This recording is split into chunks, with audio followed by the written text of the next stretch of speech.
ব্লকের পক্ষ থেকে একটি কর্মসংস্থানের ঘোষণা।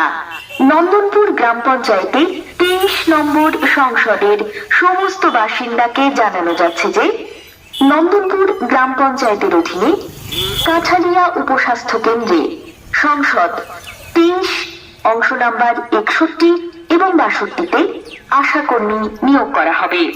শূন্য পদ 1টি। আবেদনপত্র জমা নেওয়ার শেষ তারিখ 22 অক্টোবর 2022 বিকেল 3টে পর্যন্ত। আবেদনপত্র জমা নেওয়া হবে করিমপুর 2 নম্বর ব্লক অফিসে। আবেদনকারীর বয়স 30 থেকে 40-এর মধ্যে হতে হবে। আবেদনকারী অবশ্যই মাধ্যমিক বা স্নাতক পাশ হতে হবে।